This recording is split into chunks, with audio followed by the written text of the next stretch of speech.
So the cure for the body, the lust of the body, fasting. The cure of the spirit, pride, prayer. And the cure for the temptation of the soul is charitable deeds, because charities kills greed. I have millions in the bank account and I am worshiping the dollar sign.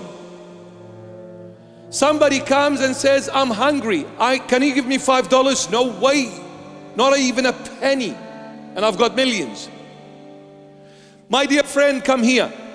What are you going to do with these millions? Again, my beloveds, imagination. You see, I'm going to give you, he showed him the kingdoms of the world and their glory. This is to do with the soul. Glory, kingdoms. What is kingdoms? Wealth, glory, treasure, pleasure of the world. You see, it's an imagination. That's all it is. At the end of the day, guess what?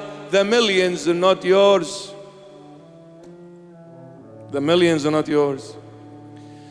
The Ferrari is not yours. The mansion is not yours.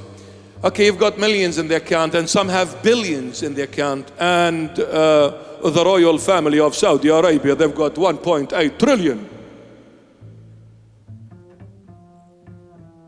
You would have been much better off with having the camel instead of the Ferrari with gold.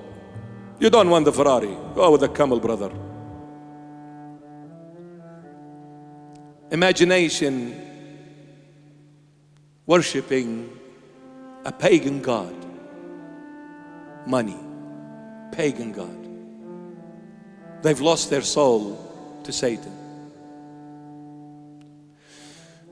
You've got millions, billions and trillions. Let's say you're going to spend $10,000 on your breakfast, another $10,000 US for your lunch, another $10,000 for your dinner. You're an eater. A skinny guy said to the family. So you spend 10,000. You've got 100 million. You spend 10,000. You ate, and your stomach is full. What are you going to do? Can't eat anymore. Okay, you brought very expensive clothing and brands, and you did all that. And then what? You're bored. You spend hundreds of thousands on a Lamborghini. Maybe it's $1 million, I don't know. And then what? You're bored.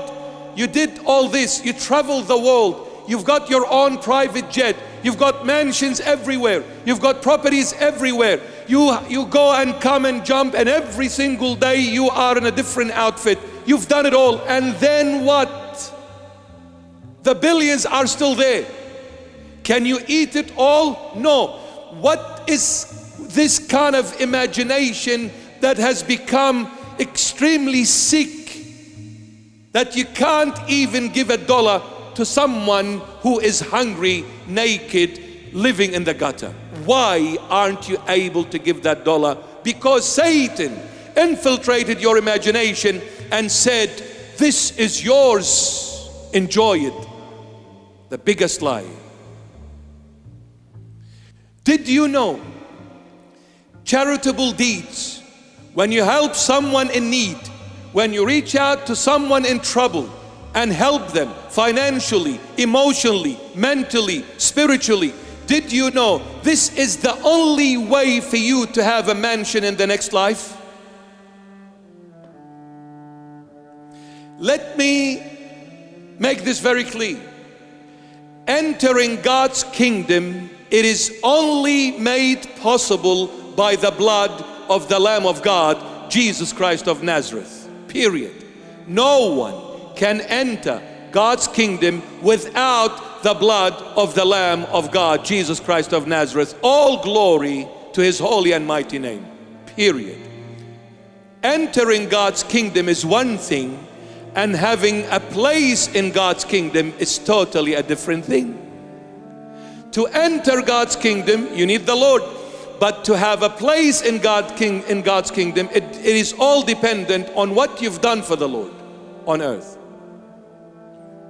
I've entered.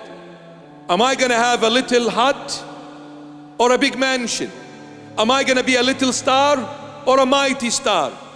See, St. Paul in his epistles to the Corinthians, he says, and a star compared with another one is greater than the other one in glory. He's talking about saints in the end, the second coming.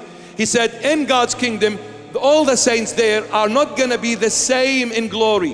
Why? Because the glory they're going to receive was all dependent on how much they've sacrificed for the Lord. But they all entered by the blood of the Lamb of God, but everybody's place was dependent on their sacrifices. You want to have a big, mighty place in God's kingdom? Give from your wealth to the needy ones. Do not be greedy. Break that greed with charity.